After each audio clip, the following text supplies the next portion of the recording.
បាទសួស្តីពុកម៉ែបងប្អូនទាំងអស់គ្នាបាទនេះជាដំណោះឆ្នោតយន្តនៅថ្ងៃទី4ខែ12ឆ្នាំ2025មកចែកជូនពុកម៉ែបងប្អូនទាំងអស់គ្នាដើម្បីការលេខសងសំណាងឲ្យដំរុញម្សិលមិញគឺវេលាមក6:30នាទីគឺយើងចូលលេខ34ណាពុកម៉ែបងប្អូននេះ34:43ហើយកតុងខ្សែគឺយើងឲ្យចូលលេខអស់ខ្សែពុកម៉ែបងប្អូនខ្ញុំឲ្យ45ដែរវាចេញ44នោះនេះពួកអញ្ចឹងគឺនេះអស់ខ្ទង់ខ្សែគឺយើងចូលខ្ទង់ខ្សែ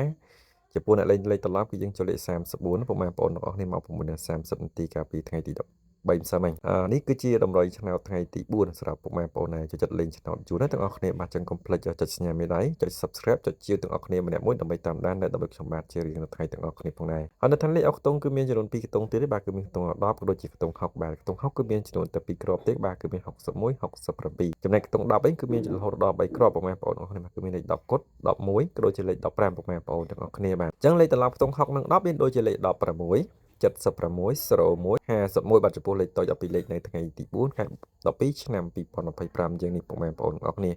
បាទគឺយើងលេងចាក់ត្រង់និងលេខត្រឡប់ពុកម៉ែបងប្អូនទាំងអស់គ្នាបាទចំពោះលេខតូច12លេខបាទនេះឯលេខធំ13លេខគឺមានចំនួន2គ្រាប់លេខធំទី1គឺមានដូចជាលេខ164ពុកម៉ែបងប្អូនទាំងអស់គ្នា164លេងគុណណាបងប្អូននេះ164គឺល្អនៅវេលាម៉ោង4:30នាទីបាទគឺល្អខ្លាំងមែនទែនពុកម៉ែបងប្អូនអស់គ្នាដែរអ្នកចូលចិត្ត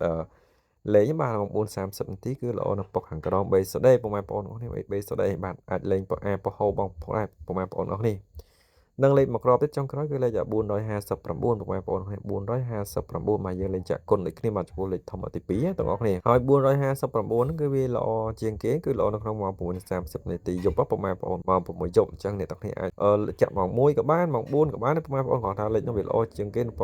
វេលាម៉ោង6យប់បាទពុកម៉ែបងប្អូនតម្រូវនេះគឺអាចធ្វើការសងសំណាងម៉ោង1:30នាទីម៉ោង4:30នាទីក៏ដូចជាម៉ោង6:30នាទីបាទអញ្ចឹងឆ្លាញ់ម៉ោងណាពុកម៉ែបងប្អូនអាចធ្វើការលេងសងសំណាងម៉ោងនឹងផងដែរតម្រុយមានតែប៉ុណ្្នឹងពុកម៉ែបងប្អូនបាទជូនពរហេងទាំងអស់គ្នាកុំភ្លេច comment លេខ168ហេងនៅថ្ងៃទី4ខែ12ឆ្នាំ2025យើងនេះផងដែរពុកម៉ែបងប្អូនទាំងអស់គ្នាផងដែរបាទ